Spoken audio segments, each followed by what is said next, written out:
Welcome to Moving Iron with Casey Seymour and Greg Peterson, the podcast for anyone and everyone involved and interested in the business of ag equipment. If you want to understand what trends and market forces are impacting the price of your iron, you've come to the right place. Buckle up, it's time to move some iron. Hello and welcome to Moving Iron Podcast. This edition of Moving Iron Podcast is brought to you by John Deere. I've got Greg Machinery Pete Peterson on here to talk about what's happening in the world of auctions. Greg, how you doing this morning? Doing pretty well, Casey. How you doing? Doing pretty good. Well, I think if you take a look around here, we're starting to see some build up. I think you start looking at some of the auction portfolio there. They're starting to see a little more stuff pop up. Nothing too crazy yet, which you wouldn't expect to see this time of the year. But we are going into that. I've always talked about the lull between spring harvest and fall harvest, which is basically July and August, maybe sometime into September. You might see a few pop up in there, but that's typically when you start seeing a lot more auctions get booked for post-harvest auction activity in that October through December timeframe. And I wanted to pick your brain a little bit about if I'm going to have an auction, I'm thinking about doing that. One, how do you go about picking the auctioneer that you want to use? How do you go about kind of looking at what machinery you're going to put where? And then second and third, what are some of the expectations you should have for that sale when it comes to? So I guess from my perspective, when I was working for the dealership, I always tried to I did a lot of research on the auctioneer that I wanted to use. And I wanted to make sure that auctioneer that I was using had a solid track record of obviously success, right? You wanted to find a guy that was going to give you the golden beans, right? Or the magic beans, so you could plant them outside and go out and get the golden goose, right?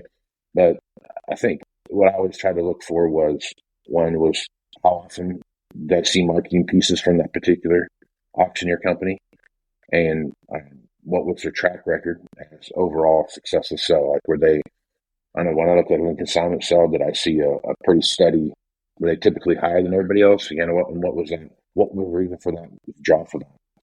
And then lastly, when I started looking at machinery, I was pretty picky about what machines you put when. Right? Obviously, tractors you can kind of sell all year round, but I didn't want to sell a combine in May, right? I didn't want to sell a planter in May either. I wanted to either sell that before season or going into the next season. So I always try to measure when I was out there. You've been covering auctions for a long, long time. What are some of the things, if you were going to give advice to somebody, what are some things that you would say, hey, these are probably my 2 or 3 things I'd make sure that I'd pay attention to going through this process? Yeah, really good question, Casey. I get asked that a fair amount by farmers as I travel around. I think, number one, when it comes to the auction company, I think, you're going to have your gut feelings about your, options, which used to be kind of the only place that you had to go off of was your kind of gut, talking to your friends and neighbors as you were comfortable. But, of course, now it's a different age. The data and the information about the results, whether it's land auctions or machinery auctions in our world. Yeah. So that's kind of why I've been smashing for 35 years to put our prices together. And one little interesting thing that sometimes, probably because I haven't talked about it too much, but when you're in machinerypete.com looking at the auction pricing, say you want to, you're checking out whatever, Case IH 8230 combine. So you punch it up and you'll see, okay, well, here's one auction company XYZ, Oklahoma brought X number of hours and all that. There's a link there where you can click and it pulls up everything that's sold on that sale in descending price order. And the reason we did that is because we always wanted to allow users to get a full picture on that sale event.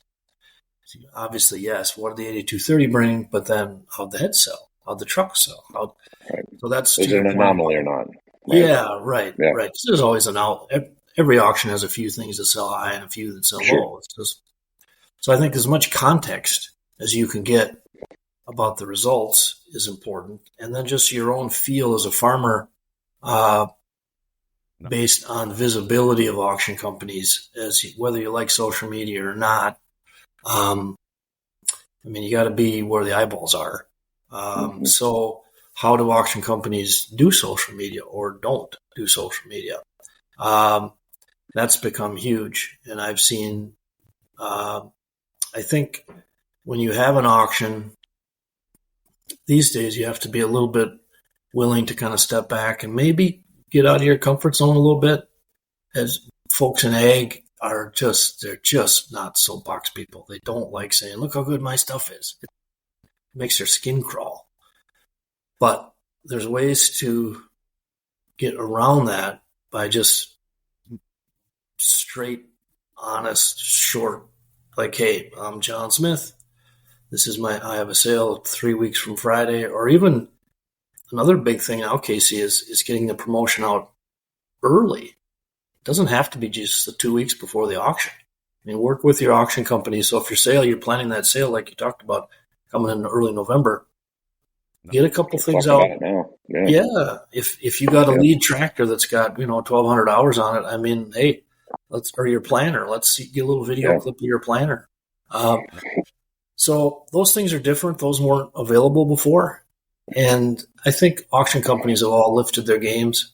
They have to. It's such a competitive business. If they don't do these things, farmers know and they get left behind. So I would look for those couple things. It used to be pretty prevalent in terms of the timing, as you were touching on earlier, like you said, the kind of the June 1st, late spring, or through harvest was kind of like, don't really know you'd want to have your sale then. But honestly, our numbers have showed the last few years it doesn't make any difference anymore. It surprisingly just doesn't. I think the online sales have just completely flipped that. So it just boils down to your equipment. And on that front, again, any way that you can bring to light the care you've given to it, you sit there and you think, well, you got to have a ton of great pictures of it. So you want an auction company, they'll take 80 pictures of your tractor and combine. It sounds dumb, but if you don't do that, you're missing the boat, because the guy 5 states away, when he pulls up that listing, if there's 6 pictures, he's going to go, well, what about that rear tire? And that's that one rear tire is a lot of money. So a zillion pictures. And then, any of your work history, I think you got to be really upfront with that. And that's where I think video, the market really isn't onto it yet. They'll still say, I spent $18,000 on this thing 2 summers ago with Smith Implement or whatever. And that's cool. But I mean, what I would do is take my cell phone and go to my mechanic at Smith Implement and say, hey, Bob, remember when I brought and just get Bob on there going, oh, yeah. Again, it sounds really dumb, but that stuff is super powerful, because that guy 5 states away, those are the ones you really want to engage, because they'll drive the bidding. They might not get it, but if you can pull 10 guys like that into bid twice more on 5 of your items, you're going to be pretty happy at the end of your auction. Yep. So I think that was my next phase of questions were going to be, you start talking about online auctions and what that looks like, and that's another thing now, right? We can used to be live auction with internet bidding. Right? It's internet time. So since COVID, everything's been like that. And you're exactly right. When I didn't pay much attention to the video thing until there was nobody championing the sell anymore, right? And I think that really drives that, hey, this is why it's important to have somewhat of like a portfolio of videos that you can kind of go watch and say, hey, these are the things we did, and that's that, and the other thing.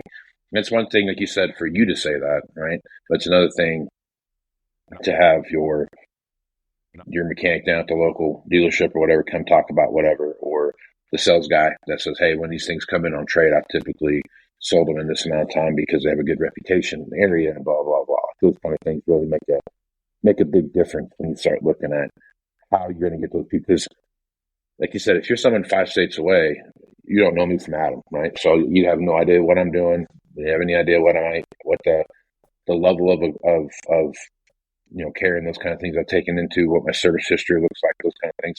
You don't know the reputation of the equipment. And on the flip side, if you have a reputation of, hey, this guy uses his equipment, whenever somebody says somebody uses their equipment, that's just a nice way of saying they're rough on stuff. Yes. So when you hear Yep. that come out of someone's mouth, that means that, that you have an even a bigger opportunity to tell a story. Like, yeah, I might use my stuff, but I also, I know how to use a grease gun too. So this Right. is some of the stuff that we do. Interesting point you hit on there, Casey, in terms of, you sat in the dealer chair all those years. And I come from a dealer family. My dad was a third generation dealer going back. My great grandfather got in it in 1920. That farmer customer relationship with the dealer, if I'm a dealer and my customer is having his retirement auction or whatever the type of auction might be, now I think maybe we just haven't thought about it too much yet, but I've been covering auctions a lot of years. When Joe's retirement auction, his dealer, his salesperson, or his mechanic will be at the sale just because they've been friends for decades. This is my customer. And smart auctioneers would give the mic to the salesman or the mechanic and say, "Hey, Bob, tell us about John and his history of care." And I always would be standing there going, "Whoa, that is really smart, high level stuff." But it always felt to me like it just happened because, oh, there's Bob. I gave him the mic. Yeah. Well, now if you're a month out from the auction, and it might have to be the farmer driving this, but if I were on the dealer side, I would volunteer and say, "Hey, Joe, man, hey, congrats. I see your retirement sales coming up in 6 weeks. Want to wish you well. You've been a great customer. If there's anything I can do," well, yes, there's something you can do. Just do a little testimonial and say, "Hey, this is Frank from Smith Implement, and I tell you what, it's been great working with Casey all these years, and his family, and his dad, Fred, was a great guy, da, da, da." That video reality, it reaches through the screen to that guy 5 states away we're talking about. Yeah. And it grabs him by the collar and pulls him in. And it's so simple, but nobody's doing it yet. And it costs $0 to do it. And you already have this great relationship with your dealer. But again, part of it, it's as farmers, God bless them, I don't want to impose and I don't want to say how great my stuff is. And it's like, that's beautiful. That makes you who you are, the American farmer. But let's back up here. You're having a sale. Yeah. You farm your whole life. Obviously, what's the goal? To get maximum dollars out of every piece on your event. That's what the auctioneer wants. That's what you want. Now, how can we go about doing that? Who's thinking outside the box to do some of these things? And if you had a little clip of your dealer, which, by the way, to me, that's just good business for the dealer, because you got farmers from all over the country now watching this dealer talk glowingly about working with this farmer, Bob, who's retiring, and you're just honoring your customer. And so working with that on the front end, I see huge value there. And again, you can't blow smoke if it was well used. What was the term you said? If they use their equipment. If they use their equipment, even here though, you know what? I think I would lean into it and say, you know what? If I'm the auction, and I'm seeing a few auctioneers do this, they'll say, you know what? This dozer was well used. But you're being honest, and you're just people chuckle and they'll go, "Oh, how rough is that thing?" But they'll look, and then if you got 60 pictures of it, they'll look and they'll go, that thing's worth $15,500. Well, maybe I'll go to $17,500. The reason I think they'd go to $17,500 is because the auctioneer said, "Man, this thing is." Yeah. Again, honesty and trust. Whether you're a dealer or you're an auctioneer, you cannot put a price tag on that. Now, if you abuse that and you say this thing's immaculate, and it's like farmer gets there and he goes, "This thing's not immaculate. This thing's a piece of junk." What's the likelihood of that farmer bidding with that auction company again? Zippo. So that's short-term bad business. That's why you have to be honest with what, and if your farmer calls from 5 states away, calls the auctioneer like, "Hey, shoot me straight on this thing." That's an opportunity for the auctioneer to say, "This thing's kind of a piece of crap." Because, again, the reason to do that is because that guy 5 states away, he's going to tell all his buddies, that auctioneer Casey, man, he's an honest dude. He told me that thing was a piece of crap. And again, I think even though it's a piece of crap, you might still get 2 more bids on it, and it'll sell for more than it maybe should have. So honesty and trust at every turn and every tool, you lean into that. That's what I'd look for if I'm assessing auction companies and thinking about ways to help myself. I always kind of looked at that, the old saying is, say whatever I want as long as I say with all due respect to start with. It's kind of like one of those things we hear an auctioneer say in full transparency, right? It might have a few leaks here and there. When they say something like that, you're like, okay, well, he's trying to tell me that it's not the peach that it may seem. They're dancing the line between trying to get as much as they can, but trying to be honest for the future of their business. Yes. Yeah, I've heard that. In full transparency, it might have a few leaks, a time or two. So that tells me, like, okay, so he's telling me that it's, one thing I do expect for the age. Yes. And I do appreciate auctioneers over the years that I've covered sales, Casey, and they'll when something pops up, or they might have it advertised a certain way, and then might be a situation where the people look at it and go, that's not an 88 model. We know from this or that it's really a 83 model or whatever, or a mechanical issue. At least call it out on sale day. It's like, hey, again, full transparency. We just found this out.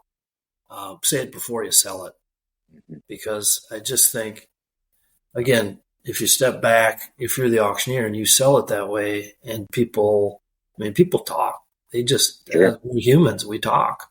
Same for a dealer. If they talk. So I always just thought, do it the hard way up front.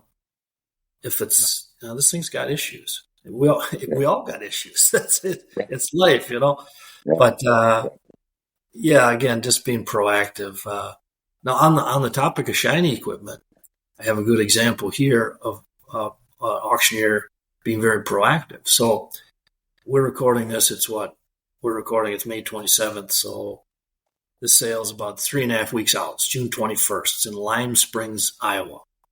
It's an estate sale, Harry Blackburn estate. And I don't know the circumstance on why Harry's equipment had such low hours, but the auctioneer, in this case, Joel Everett, Joel's Tractors and Auctions, is having the sale. Now, they reached out to us a month in advance, and they said, Pete, look at this. And the reason Joel reached out in this case was because there's low hours. So he's got a 16 model John Deere 9420R. He's got 122 hours on it, one owner. And he's got an 09 7230 premium, 2-wheel drive. You know how hot a pre-def 2-wheel drive with low hours. It's got 1,076 hours, one owner, Gold Key Tour. That thing will be through the roof. And then an 18 model S760 combine, which I've only seen 32 of those ever sold. And this thing only has 70 engine hours on it. So Joel reached out, hey, Pete, look at this, a month out. Now, not every sale is like that. But even if there's one item on your sale, it's like, wow, look at this thing. No. The more time you can reach out and get the word out on social media, and believe me, we'll get the word out on this sale. So come join us at the sale, folks. We'll be there filming. So, I'll be real curious to see how that stuff sells. Yep. And I think the other thing, too, to talk about when you start looking at sales is the kind of sales that are out there, and to be careful with which one you pick, right? So obviously, if you're having a retirement sale, that's an event within itself, right? And typically, retirement sales are as close to retail price as you can get. Gold standard. Typically, they're going to be whatever. If the dealerships are asking, $100,000 for something, and you're selling the same thing at a retirement sale, it's going to be very close to $100,000. The next two down, you have a consignment sale, which is, most auctioneers have a bi-yearly consignment sale, or, consignment sale so often, this kind of something pops up. And it's just a hodgepodge, potluck of equipment shows up, and you have this, have a sale. And it can be everything from a 1-year-old tractor all the way down to a 35-year-old baler, right? So you just kind of whatever's in the mix there. Then you have what I'd put the last mix in there as a dealership, consignment or liquidation or something like that you're looking at, where the dealership has decided, hey, we've got too much inventory, we're going to offload some of this stuff and sell it. All three of those bring different prices, right? And if you have one or two pieces of equipment that you want to sell at an auction, it's very if you can get your piece in with a retirement sale and say, hey, we're just selling this for KCD, he's a neighbor down the way. He's just going to put it in this auction here. You're going to do way better than taking it to the local consignment sale and working your way through that. So I think it's important when you're looking at where you're going to buy and where you're going to sell. Those three different types of auctions make a big difference in what you're going to A, buy it for, and B, what you're going to sell it for. So I guess in your experience, Greg, what are you seeing there on that? Well, you're exactly right, Casey. You wind this back to November 1989 when I started compiling auction prices. And, of course, there was no internet, so we had books we published. And we had, of course, the column for the sale price, the hours, the condition. But one of the columns was sale type. And so we would say farm auction, consignment auction, dealer auction. Of course, there were no online auctions back then. But the reason we did that is because we wanted to provide full context. So you could look at that, whatever, John, your 9,500 combine sale in May of 1990 and go, oh, that was on a consignment sale. That's why it was 8% cheaper than a farm retirement auction. So, yeah, I think that's become that's always been a huge piece of it. One thing I find really interesting now in the online world we live in, so, Purple Wave and Big Iron are both great examples of this. Yeah. And really all my auctioneer friends, Albrecht Auction Service up in Michigan, Miedema Auction, Wheeler Auction down in Paris, Missouri. They're having this huge consignment event or an online auction, but they'll have 1, 2, 3, 4 farmer lines within the sale. Or think of all those years we used to go to Sullivan's down in Hamilton, Illinois, and they'd have the physical on-site sale, but then they'd say, well, no, this is Fred's retirement line. And so finding ways pre-sale and during the sale to call out that, there's 1,500 pieces here today, but there's like 12 that are John's. And then give John the mic and let him talk about his draper head or whatever. So I like how Big Iron and Purple and some of these other folks now are honoring the farm retirements within their huge sales. Yeah. And I think, like you said, if you have 1 or 2 pieces to sell, again, look at auction companies and how they treat those items. Can they pull them forward and give them a little more pop? Like, wow, look at this 8230 from Bill Smith on our consignment sale on Wednesday. And we keep going back to that guy 5 states away, but that's really who you're trying to gauge. Who drives the sale, really? Absolutely drives the sale. You got to get that guy 5 states away to go, oh, well, this is Bill Smith. Now, I don't know Bill Smith from a freaking hole in the ground, but when you present it that Bill is retiring or this is off the Bill Smith estate, it's just farmers are smart. And they go, oh, their antenna goes up. Okay, I'll lock in on this thing. So whatever as an auctioneer to do to call that out is really smart. Yeah, you hit on it too. Just a little bit ago what you said, but with the shift to everything online, it has kind of changed how those 3 auctions kind of work within each other. Because like you just talked about, you could have an auction within an auction, and that's going to change the way people look and bid on those things comparatively. So it'll be very cool how it comes together. What's really interesting, I think, Casey, is if you look now, all this equipment getting sold and the age of the people selling it and their background. So I'm 59. So farmers, from my age on up, they've grew up, and you've talked about it, going to the sale with your grandpa when you were a little guy, and that gets in your, to whatever extent that becomes your end picture. Like when I retire, I'm going to have a sale on my farm. Now, that's changed a lot. Online has proved itself. But, for farmers with 1 or 2 pieces, and if you're younger and maybe under pressure from your lender, oh man, this 2025, man, this is tough. I gotta sell a couple pieces to free up some cash. What I've seen spring up around the country, really smart auctioneers are having like bi-monthly, at least monthly, they'll call them statewide auctions online. It's like Adam Marshall down in Kearney, Nebraska. You probably know Adam. He's a great guy. Dad's in the business for years, legendary. So he has I think it's just a monthly statewide auction. Now he's also pulling, he'll say on the listing, this is Nebraska, Kansas, and Colorado. Or if you're my friend Dave Albrecht up with Albrecht Auction out of Vassar, Michigan, they do twice a month. They call it their bi-weekly tri-state auction. So they're pulling stuff from Indiana, Michigan, Ohio. And they're training farmers in those 3 states to go, oh, I can sell with Dave. I got 2 pieces. And they really pull in a lot of buyers from nationwide and up in Canada. So auctioneers have been really smart building into this, I think.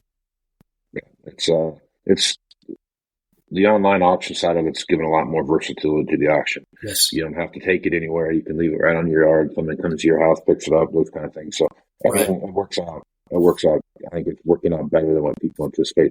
I thought it was going to in 2006 when Better than me too, yeah. About this, I'm like, this is the dumbest thing I've ever heard in my life. Well, who could imagine that you could leave, like you said, you could leave your equipment right on in your shed and sell it and have the buyer come to your place. And I think the whole equipment auction space is so much more efficient and just faster than it was, 10, 20, 30 years ago. It's not even close.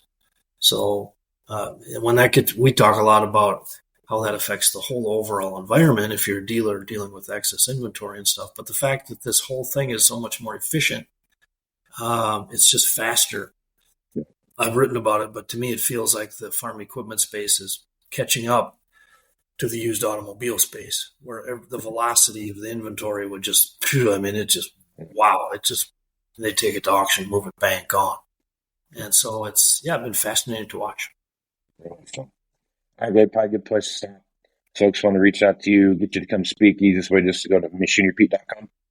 Yep, machinerypete.com. Or hey, if you got an auction coming up and you want to see if I can be there, I love coming out YouTube and our TV show. So just hit our website, machinerypete.com. Shoot us a note or hit me on Facebook or Twitter, X, whatever. And I'd love to visit with you. A couple places we're going to be together too. We're going to be up in your hometown, actually, up there in Minnesota, up there talking about what's going on with some equipment stuff. Post crop tour on the Farm Journal crop tour up there. So that'll be interesting to get that together from the Pro Farmer tour up there. So what's that called? Yield Academy? Is that what Farm Journal? Yield Academy, yeah. That's the first time I've been part of an academy. So I don't have much to offer on the yield side, but we can you and I will have fun talks with people on the equipment strategy. So, yep, that'll be a good time. Take it out there. And also, Moving Iron Summit's going up here September 24th through 26th in Austin, Texas. If you're interested in more information about that, just go to Moving Iron Summit, and you can see the events page here on AgWeb. You can check that out and see what's going on there and get signed up for that if you're a dealership. And check that out. Also, if you're a sponsor type person, you want to be a part of that and be in front of a lot of different dealerships. Folks, it's a great place to go check that out as well. Now, folks, hey, Casey, I gotta stop here because you're like the farmer I was talking about before. You're very humble. You don't want to brag on what you created, but Moving Iron, folks, if you don't know, man, what an awesome event! And if you're on the dealer side, the connections you're going to make, the value you're going to get out of these discussions and the connections, just you can't even put a number on it. It's just so valuable. So hats off to you, Casey, for what you created. And what you started that, was that like 13 or 14 or something? Yeah, 2013 was the first one, which was just a few of my friends in the same room, and it turned into this. Yeah, this flies by. Well, it's an amazing event, and I can't recommend it enough, folks. Check it out, and hopefully to see you there in Austin. Yeah, I appreciate that, Greg. So I'm looking forward to everybody coming together again for one more time and talking about Captain of the Marketplace. So, well, Greg, appreciate you being on the podcast. We'll catch you again next week. Sounds great, bud. See ya. Thanks. Stay tuned for more Moving Iron podcasts after these messages. Veltima fungicide out-yields the competition by an average of 7 bushels per acre. But you've never been average. The only competition that really matters is you versus you. And with the performance of Veltima fungicide from BASF, you can take your best results even further. Beat your own record. Get every bushel you deserve. And make this your best season yet with Veltima fungicide from BASF. Always read and follow label directions. Are you carefully managing fertilizer applications and budget, but still not achieving your yield goals? Micro 500 from AgroLiquid effectively addresses yield-limiting micronutrient deficiencies without the expense of additional applications, nutrient waste, or an unbearable mess. Micro 500's balanced combination of micronutrients is safe to apply and its compatibility is unmatched. Achieve your yield goals with Micro 500 from AgroLiquid. Find out more at agroliquid.com. Hello, welcome back to Moving Iron Podcast. I got Rich Possum back on here to talk about what's happening in the economy. Rich, how you doing this morning? Good, thank you. Good, man. Talk a little bit about your podcast. Rich has a great podcast out there. Well worth your time to take a listen to. It's called Critical Point Podcast. And basically he's talking about all the stuff he's talking on here about, but way more in depth and way more clarity with a lot more examples of what he's doing. So Rich, talk a little bit about that, where they can find it. Okay, they can go to criticalpointpod.com. It's a brand new website. And we have 3 subscriptions. One is Commodities by Rich Possum, which for the moment is just the grains. And then I have Stock Index Magi. That's the economy, gold, Bitcoin, crude oil, interest rates, bonds. But the primary focus is what's going on with the economy and the stock market. And then the third subscription is just a combination of those two. Probably 50% of my subscribers get both, and the rest are split equally between grains and the stock market. But go to criticalpointpod.com. It's got a new blog section, too, that I hope to get a better habit here of updating. I normally put out a little newsletter once a month also under that blog. But yeah, criticalpointpod.com. And basically, I'm using what I call business cycles. It's kind of an old terminology. Mine's far more modernized. And I'm basically starting with the attitude, the decade. Every decade, we have a bull market in the stock market like 100 to 400%. Then it comes down minus 20 to minus 50%. The economy grows during the bull market, so you get a boom period, and then you get a bust period of recession, about 1 to 3 years, once a decade. And I've got this clock-like model that helps us figure out when is those bad times coming, and then when is the good times. And then I can break it all the way down to very short term, where I tell people, is this an up day, down day, or is it up this month? I give them price targets, some alerts for some of those types of trends and signals. And then I can take it to very long term to super long term, which is kind of interesting. Over in the grains, we can get into super long term of climate, even of when is the next crop problem. Okay.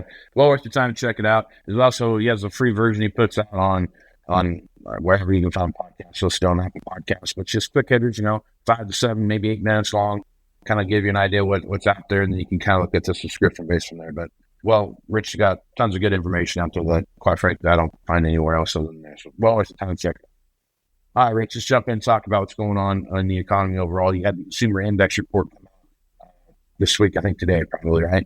Came out and talked a little bit about that. Obviously, Consumer Index was down a little bit. I don't know if that was a big shocker to anybody, but I guess as you're looking at it, Rich, talk a little bit about what you see there and some of your reactions to that report. So the Consumer Confidence Index has been coming down for most of this year, and it was primarily just consumers worried with the future, where we're going with all the tariff Trumps, the whole Trump machine, in other words, because we are, whether you want to put it this way or not, burning down the government with the hopes of building a newer, better government and a cheaper run-back government. But the point is, people are unsure about everything because they got a big, big agenda with that 2025 project or into everything. Now, the interesting thing is this report this morning showed that last month, or actually this month, the consumer confidence spiked. It jumped quite a bit. But you can see we're still off for the year, and they've already, Newswise is saying all that is a sign of relief that consumers are saying, okay, it looks like Trump's calming down on these tariffs. He's getting a few deals done. Maybe we're not going to blow things up or have an end of world scenario. I don't have much faith to put in that in the sense of traction. I'm concerned consumer confidence and consumer sentiment, are 2 different readings, are going to stay on the low side, okay?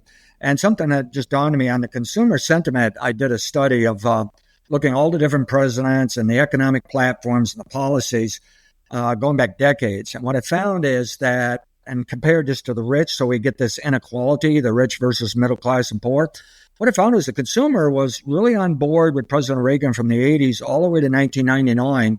As you can see, that even though there were big pullbacks where consumers were concerned, for the most part, it just kept going higher and higher and higher for a couple of decades.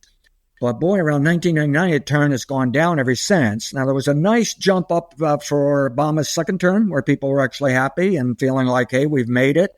And then a little bit of the Trump was actually added on and made them a little better.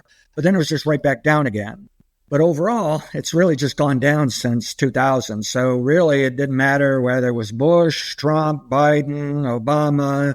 It's basically the American people have kind of soured on this country ever since 2000. It's hit near record lows. Well, the interesting thing is, if you plot against that, how the rich are doing, right about the 1990s, right about that 1999, the rich started getting richer and richer, and the middle class were losing by some measurements. Well, the interesting thing is the sentiment gave up. So the middle class have done their best to support these economic policies since 1980 with President Reagan, the conservative, pro-capital, done their best to support it. They don't want to necessarily tax the rich. You can see they're getting discouraged. They're upset with the whole system. This is part of also the reason how Trump got elected, in the sense that even if they didn't particularly care for Trump, they voted for him anyways because they didn't like what everybody else is doing. Everybody wanted a big, big change. And we're getting that now. But at least it was fascinating to me to see that consumer sentiment behave that way.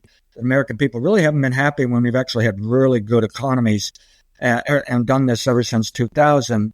And you can just see it correlates with how well the rich are doing. I mean, the way I look at every new printed dollar, that's the rich and big business get 80 cents the dollar, middle class get 20 cents, and maybe that's an over-exaggeration, but you go back 50, 100 years, exact opposite. Middle class poor got 80 cents and the rich get 20. So this is some of the stress and tension in our country here, and you can see this even in consumer sentiment. Yeah.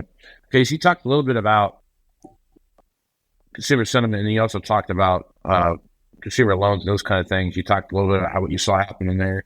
This is something we've seen probably last 2.5 years almost of escalating credit card debt and what that looks like and how that's putting pressure on the overall economy. We're starting to see that.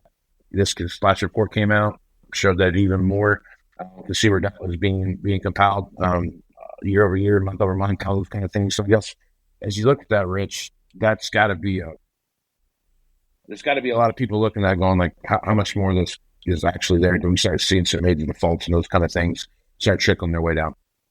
Yeah, there's no question. It's the business cycle is working just like it's worked every decade for the history of this country, and there's similar patterns even in Europe and around the world. It can go back 500 years, and you just see we're fascinating. We're so independent individuals and this and that, yet we still follow this process every day and every decade of how we run our economy. The consumer spending loans is like record high. And October, November 2024 had a big setback. That was seasonal. It was business cycle. It was time to come down. But the reason it came down what it did is also people cutting back just to see what the election was going to do. And then they started back in spending. But I have to use that now, and the models use it as an anchor point. It is suggesting they're probably going to continue to spend more right into next year. What's a little worrisome to me is that might be because things are going to get more expensive here with inflation. On the other hand, though, you could argue it probably is a sign the economy will hang in there a bit longer, and so they can still squeeze that credit. But to me, it's a writing on the wall that it's working throughout the decade. It's worked like the past decades, and we still have to be concerned towards the end of this decade, something's going to break. The machine's either going to break on its own, or we get high inflation, too hot of economy, and the Fed raises interest rates, which breaks the machine. Or it may actually be business and the bankers actually can do it. There's many ways of doing it. It can get quite complicated and sometimes simple. But there's no doubt we're on track of, once again, having too much debt, built the economy too good, too fast because of the debt. And we'll just repeat history again, and we'll have a recession, and then we'll pay off some of the debt or go bankrupt, one or the other combination. So it is working. The consumers, I'm not surprised at what the consumer has done. I kind of thought they would hold off. If you look at their sentiment, they're worried over Trump, worried where we're going. Same time, they're spending like there's no tomorrow.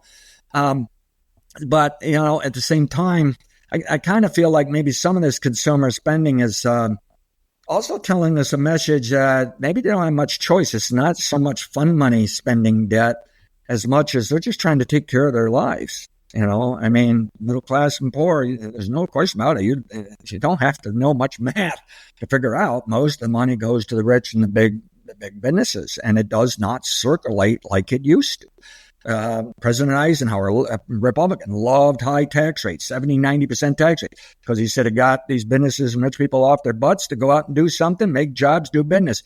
How did it really work? Well, he was also giving them tremendous tax deductions. So in the end, they didn't have to pay it. but they had to get out there and work and spend and invest and do money. If they didn't want to do that, then they had to pay that high tax rate and live off whatever they had left. If they want to be lazy about it, they would do it. Fascinating story there. And it's interesting how some of these sociologists and social media people claim there's a lot of people want to go back and live like 1940s, 1950s. And I keep saying to myself, I wonder, do they realize 70, 90% tax rates back then? But it did work. It did work. I'm wondering, maybe we got to go back to that because we're not doing a very good job figuring out something new apparently here. But that's where I'm at with this consumer. They're doing basically what I would expect them to do. It's just it's a little more spending than what I thought. I thought they'd be a little bit careful. But again, I wonder if some of them aren't trapped that they're not spending to have a good time necessarily. And maybe that's why the sentiment hasn't done so good. And that's a little scary again, that's a sign we're pushing it. And there's no doubt in my mind a recession's coming someday. And I think it'll be here by no later than 2030. I had said it wouldn't be here before 2028. Now, the way things are going under Trump, unless something changes, I will allow 2027 the earliest. But I'm not saying it happens then. It may be 2028 to 2030. But yeah, on track of it. And it is a bit of a concern here. And some of this private debt is a bit of a concern here. So if you want, we'll then talk about the public debt and MMT and get into. Well, let's talk about this real quick. So I'll just give you an example. So we went to one of the sandwich places, and got sandwiches one day after church or coming home. We had someplace to go, kid thing or whatever. We rolled through that sandwich place, nothing fancy, like you're a Subway, Jimmy John's type of deal. And it was like $65 to get sandwiches for 5 people to roll through there, right? So I'm looking at this, and as you're talking about this, I'm looking at that going like, we roll through that. I got 2 pieces of bread, some meat, some cheese, a couple tomatoes, and some lettuce here. Each one of these things are like $15 a whack, right? Yes. So we roll through that. I'm thinking about this as from across the entire spectrum. If you're looking at just the sheer, even if the inflation thing goes down, it's not like prices are going to come down, right? They're not going to go back to be like, hey, we're going to go back to $8 sandwiches now. We're getting 15, now we're going to go back to $8 sandwiches or something like that. Yeah. As you look at this, Rich, walk me through, as far as, standard of living and cost of those, all that stuff out there, you're looking at $8, $9 a pound hamburger and $22 ribeye steaks at the grocery store. As you look at these kind of things, as you're looking at your models and from the economy standpoint, how much relative downward pressure do you see on the economy, even regardless of what happens with it, just because of pricing and where wages are coming into play? Yeah, unless there's a significant increase in wages, I was optimistic here a couple of years ago we'd get to 3.5%, 4.5% inflation or GDP as the decade developed. I also said we might see that high of inflation either towards the end. But boy, it's a difficult time now to see how we really get over 3% GDP. A few minutes ago, the Atlanta Fed come out with their GDP now, and they moved it from 2.4 to 2.2% for GDP. They had been minus first quarter GDP. I don't know if they've revised that or not. That's okay if it is still minus. These are annualized, and normally the economy does have a problem at the beginning of the year. It's seasonal and then recovers. But these are all limiting factors here where what's scary is I've said it even on your show for years now. You normally have early inflation, and that's actually a few to several decades. And then you have a short period of time of late inflation where things are just getting more and more expensive, but you're not really getting anywhere. So nobody's winning. Right. And it almost feels like we're kind of trapped in a little bit of that late inflation, and we shouldn't be. So there's definitely some things different than what I've seen throughout the history of this country here. Things are getting more and more expensive, but nobody's, at least the middle class, is not winning, and they're getting trapped. Yeah. I mean, how much more can you save for retirement and invest to help your life? And can you really afford that fancy vacation? Well, if you want to put debt on it, yes. But the day-to-day expenses, it's scary where we're at. And yet, I agree with you. You're unlikely going to get a bargain and get lower prices unless you have a recession. And I will say, in the U.S., we normally have disinflation or even deflation recessions. When it's deflation, you got to be nervous about having a depression. Some countries you go into inflation and then hyperinflation, and we've had that somewhat, and we could get it. We normally call it stagflation, where things are getting more expensive, you're getting paid more, but you sit there saying, yeah, but I'm not getting any worse, Right. And we're getting a taste of that now. And Washington. Yeah, that's what it feels like now. It's like, I mean, everything costs more. People are still, keeping their head above water for the most part, but it's not like you're gaining on anything or losing. You know what I mean? Like, it's just. So my next question to you would be, so we get to this point where you see, all right, cool, they come out tomorrow and say, hey, everyone's going to get a 3% cost of living increase tomorrow. In the current situation that we're in, does that make inflationary spending worse or better? and where we're at. And if you give people more money, obviously they're going to go out and spend more, right? So 30 years ago, there's a problem. 30 years ago, I would have said probably that'd be a good thing to help the middle class and poor. Unless we were in that late inflation, then that can actually be one of those causes. But today, that's what's scaring me. We're kind of in this late inflation. I'd be concerned doing that. So it'll probably make things worse. But here's why. Not necessarily the consumer pushing prices higher. It's the businesses know more about their consumers than ever. They really do. And I've seen some of the formulas you're using, and it is scary. They're designed to extract all the money from you they can possibly get. And what happens is they raise their prices, and then they look at it and say, well, we really didn't lose very many sales. We actually won on that. Well, then their formula says, well, you're not charging high enough. And then they're saying, well, we're being poor capitalists. We're not being good. We got to get more profits. So they raise the price again. Well, then their problem is, many years ago, is companies might do that. A certain bunch of them would do it last year. Some of them would do it this year. Some of them would do it next year. So it's broken up. And the consumer, it's kind of just snuck in on them, and they actually had some breathing room. It would actually work. Today, all these companies raise prices at the same time. And another problem is there's a thing called the kitchen business cycle, where a company should make money for maybe 1 or 2 years, and then they ought to have 1 year that they either lose or at least they make very little. They get a setback. Well, then these companies are so wired. They are so worried about making money every single month, not the week. They're not letting these normal business cycles work. We're not getting that little breather along the way. It just keeps marching up all year long, more and more profits. The problem with the flaw with our capitalistic system is nobody's saying, well, wait a minute. Well, then they're possible raising these prices up. It looks very easy to us, meaning I guess we weren't charging enough to begin with. We got to get our fair share. Or is it also possible people need things to live on, okay? Right. And everybody's raising it, and sure, you're getting that money, but you then look at the middle class and, their profit margin, if you will, keeps going down, down, down, down. And this is why we're hearing stories, people living paycheck to paycheck. It used to be the poor. Now it's some of the middle class. It really is a scary thing. It's a sad thing because I love capitalism, but I got to tell you, the older I get, the more I'm going to be speaking against capitalism because this thing has got a real problem in this country at this time. And maybe we'll work our way out of it. I'm concerned, we need the big shock. All right, somebody can lead where they can change that system. And I'm not convinced we have it right now. Some of my friends think that's what we're doing right now. I'm not convinced of that, but we'll see. I'm willing to give it a chance. We're here. We got to give it a chance. But it bothers me that, there's some things are out of whack that gee whiz, it's going to make it tough. I mean, these younger generations, I used to say every generation whines and cries because they don't think they have it as good as their parents.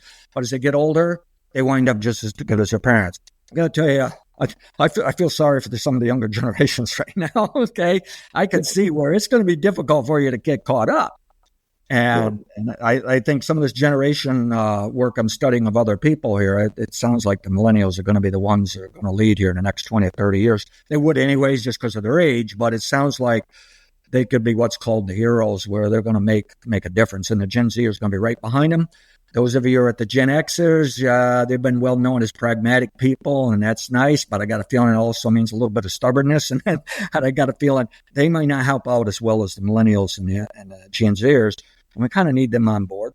I'm on the tail end of baby boomers, and the baby boomers, we're starting to see some of the hippie type attitude coming back because they're just saying, I've worked hard all my life and I don't think I really made it. What the heck? I should have been smoking the joint and I have my painted van and traveled the country. And some people are thinking that's going to be the next big move. Not really. It sounds like that won't be here to 2050s or 60s. And by then we baby boomers won't be around. So, so if you didn't like the whole hippy dippy, you don't have to worry. It's not going to take over, but it is fascinating. Some of it's coming back. And some of these older people are just waking up, you know something, I worked hard, I voted, I helped make this system ever since Reagan or before, and you know what, I'm tired of the whole thing. Okay. And so I'm fascinated for the young people. I really think, even if I don't agree with Trump and stuff like that, he did a blessing in a way of burn the house down, and that makes everybody come out and get involved. And then we're going to build the house back. Yeah. And that's where, for you younger generations, more power to you. You know, I think we got to do it, because I'm also convinced if we don't do it right in the next 20, 30 years and have a pretty decent economy and feel happy about ourselves, we're an unhappy people. I've said it for years, we're mentally, physically ill. Now I'm shocked the number of people I'm seeing use that same phrase today. If we mess this up in the next 20, 30 years, we'll probably have the lost century. And Asia and China, they have... And shocked me just how fast they have turned the corner. I have friends that do business in China, and they're traveling China all the time. They come back saying, oh, we're so mad at them. They steal everything we got. They copy everything. I got to tell you, they don't need to do that anymore. They do not need to do that. And they're going to stomp us right into the ground into the next decade. And I don't mean this necessarily in a negative, bad way. And they're not going to run the world. And for the moment, the way the head of China talks, he's not interested in running the world. He doesn't think you should do that. Now, that may change in time, because prosperity does some bad things to people, how they think too. But, to me, if I could run the country, I'd say, listen, I know America likes to be the exceptionalists and believe we invent everything, but no more. We're going to copy too. We're going to steal too. What are the best things out there that make us happy and feel good about ourselves? And let's just do it. Give it a try. And in that way, we wind up competing with China, which actually, it's not a negative, bad thing. Who wins here, really? It's just if we can kind of stay on the same board here a little bit, it actually is better for the entire world. So I'm an optimist next 20, 30 years, century. But I know, I see these things, this could be one of those countries 400 years ago that they were the greatest country in the world and then turned out to be a bunch of nobodies. And that could be us as well. All right. I kind of got off topic there. I'm not even sure where I was heading, but anyways. Well, let's talk a little about, you had Moody's come out a week or two ago and downgrade the overall, and that kind of downgrade the overall U.S. debt and what that looks like down to triple B or whatever it is. Yeah. Or whatever that is. Double A1 or something. Well, yeah, there you go. Double A1, something like that. So I don't know how that means. And I hear about this all the time. It doesn't seem like it does anything when they come out 6 months later and and that AAA plus whatever, and it just kind of goes back and forth. Kind of like money printing, those kind of things. You talked about some of that kind of stuff. What you see there, I guess, as you're looking at and that overall, public debt, and you look at those kind of things, what do you see? How you see that affect the market? So we're told there's $36 trillion in debt. And how our money printing system works is it's very similar to England's, like 400 years ago. You can even go back a few thousand years ago when the kingdoms invented money. And why did they invent money? It wasn't for bartering and doing normal business. It was the government realizing they couldn't barter with people. They didn't need just chickens and horses. They needed other things, and they didn't want to swap them and barter. So they simply said, we're going to force you to use what we call money, and we're going to tax you. We're going to bring back some of that money in order to make you use the money. And then this way we can buy the chickens and horses we need and go off and buy other things. And this is going to make a more efficient system. And it really worked well for them. But what happened was they wound up leaving some money in the system, and people learned, you know what? This is a lot nicer than swapping chickens and horses. We can just swap money and actually buy what we need when we need it and that sort of thing. So the money thing just grabbed on to people saying, yeah, let's use money. And that's how the whole system worked a few thousand years or so. And even in England, there was a king who borrowed today $2 million. And you know what? He never paid that off. It's worth probably $2 trillion today. If England never paid it off, it caused an economic problem there. And the point is, they haven't paid it off 400 and some years. Why in the world would you pay it off now? So it's beautiful evidence that the money printing at the government, if you're going to show it as debt, it's a different kind of debt. And what it really is just money. It's not even a debt, in my opinion, but I can go back and forth and we can fight and argue, but it really doesn't matter. Because if you printed the money we can show it shows up as printed money in your and my pockets. If it was debt at the government side, it converts to money and shows up in your and my pockets. So we've done the forensics, and we've learned that $36 trillion that they call debt, and if it is debt, it's a different kind of debt, but if it is debt, it must have an asset, and that asset is money. It actually shows up at 36 trillion in our money supply that you and I are dealing with every day. And you can see how the economy grew right along with that money printing. So it really did grow the economy. Okay. Now, if you believe that it's just money printed and not the debt, again, you still find that 36 trillion anyways. Now, the beauty of being a government is even if it's debt or not debt, the government doesn't have to ever go broke because it can just print more money. You and I can't do that. But now, how this system works is the Treasury prints money and gives it to federal government. Now, Elon Musk just recently learned the money printing stations are actually in the federal government. Well, they're tied into the accounting and to the Treasury, really. But yeah, I don't doubt money has to start somewhere. So I don't doubt there's a station saying, oh, you need to spend some money here. Press this button. Boom. There's some money, right? But what does the government do when it prints that money? It spends it. Where's it goes? It goes in your, my pockets. Okay. Some of it's indirectly. We don't see it. We don't realize it, but it's working that way. Some does go out in the rest of the world, but that's actually over 50 years helped American business people actually do business more. And some of that money does circulate back eventually to us. But most of it is right there in your and my pockets. Okay. Now, the Treasury also prints money, gives the Fed Reserve. Fed Reserve prints money, gives it to the bankers. Bankers print money on that money. Everybody's printing money but me. The bankers, okay, they convert it to debt. You and I borrow that, and that is real debt. You and I have to pay it back. The bankers even have real debt. They have to pay it back. They can go bankrupt. That can be a real problem. That's why we have financial crises. And what happened in 2008, 2009 was part of that, okay? But when you go back to the government side of things, they really can't go broke. They can just print, and they don't have to pay it off. It's owed to ourselves. They don't have to pay it off. It's. I know it sounds bizarre at first, but I've gone through years now studying this, and I finally have said, I'm onto this. I'm going with it. So it's called monetary or modern monetary theory. You can throw the theory out. It's been proven, and boy, the other side is really upset now, really trying to fight to prove the other way. And it doesn't matter. In a way, it's just kind of looking, do you start with the egg and go to the chicken, or do you start the chicken, go to the egg, and on forth? In the end, you can still realize this is not debt. And there's and this is the problem today. The people want to believe it, even though they know they're having a difficult time now actually proving it. They're causing everyone to be stressed out and tense. If you and I have a lot of debt, like what we just discussed, people don't really have the money and they're spending more and more to just live. Then you look over the government spending money and you're thinking to yourself that you owe some of that, okay? Now you're really saying, boy, the whole world's screwed. This country is in bad shape, right? It really is making people meaner and nastier. So we need to kind of get over and not worry about that government debt because we got other things to worry about. It's making things worse. We're not thinking of it correctly. However, you can come back at me and say, now, wait a minute now. Even if it's not money or we don't have to pay it back, it's just government printing money. Shouldn't we have something to say of how the government spends the money? Do we want a government that can just simply spend all it wants and never says anything? Granted, that's a whole different topic, and that's interesting how taxes work. Because some people have figured this out now that maybe we don't have to pay taxes because that money, accounting-wise, just goes back into the government and is gone, because they already printed it and spent it. It just loops back, and it's just accounting thing is all it is. So some people are saying, well, if that's what it is, why are we paying taxes? Okay. I like you through, Rich. I like it. Yeah, well, it's a nice place to go. It's a little more complicated than that. I'm assuming right at the moment. But the good news is that even if we can figure out how to do that, we also would want, it provides a reason for us to say, hello, Mr. and Mrs. Government.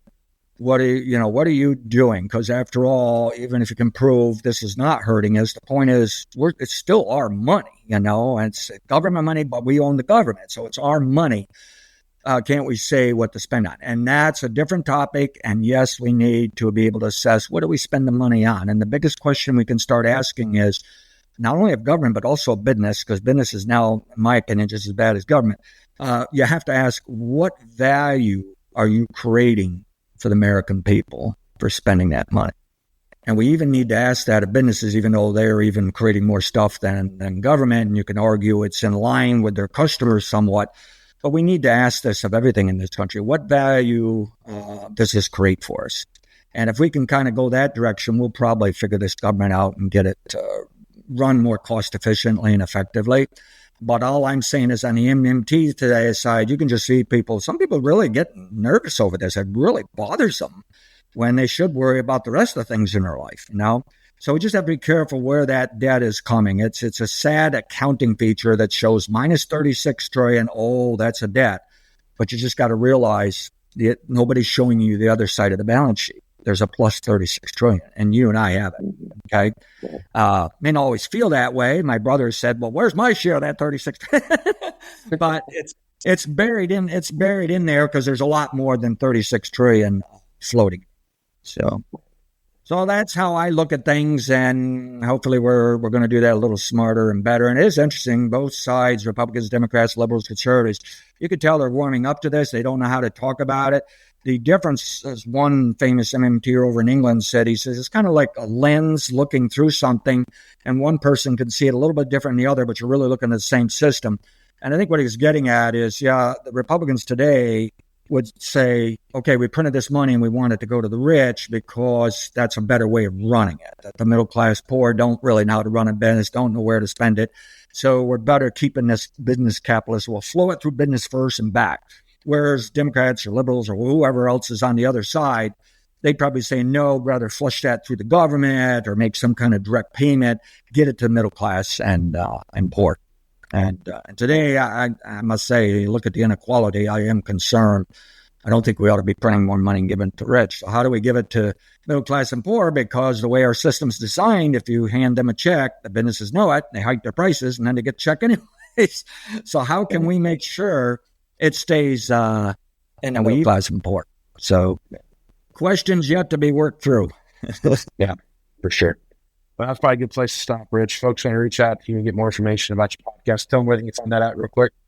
Go to criticalpointpod.com. And like I said, I got a blog. I got subscriptions. There's some free stuff on there. Just noodle around with it. Email me at rich@ag-financial.com. Questions, comments, ideas. Okay. And we'll go from there. And you're on X at Rich_Posson, right? At Rich_Posson. I think I'm on Blue Sky. I think it's at Rich Posson. You don't use the underscore. That'll work. Well, Rich, appreciate you being on. We'll catch you again next time. Thank you very much. Stay tuned for more Moving On podcasts after these messages. Imagine having more days of perfect weather, a combine that's more powerful, or even more soybean bushels per acre at harvest.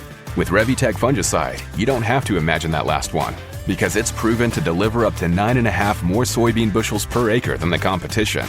With results like that, it's easy to see why Revitec fungicide is the #1 recommended fungicide by soybean farmers. Visit Revitec.com and talk to your BASF retailer today. Always read and follow label directions. It's time for a crop nutrition plan that gets more return from every drop.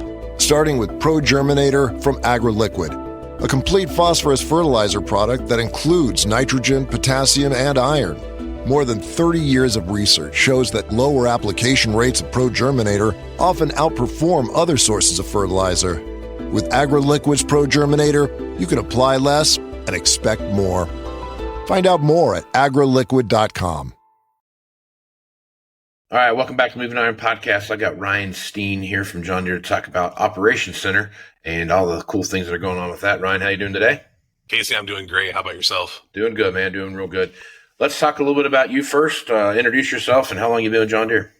Yeah, Casey. So I've been with John Deere for just about 12 years now. Spent some time with different roles with our tractor and sprayer products. Lived out in central Nebraska for a few years supporting our great John Deere dealers in precision ag.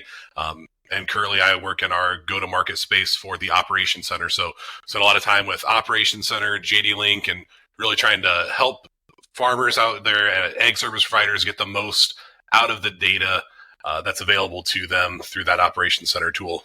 Yep.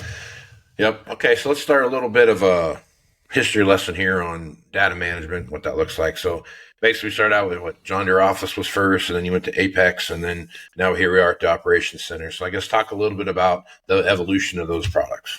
Yeah, so for that early history, that JD Office and Apex, it was really a desktop software that was downloaded and installed on a computer, and your data lived in those platforms. And in the early 2010s, we came out with John Deere Operations Center.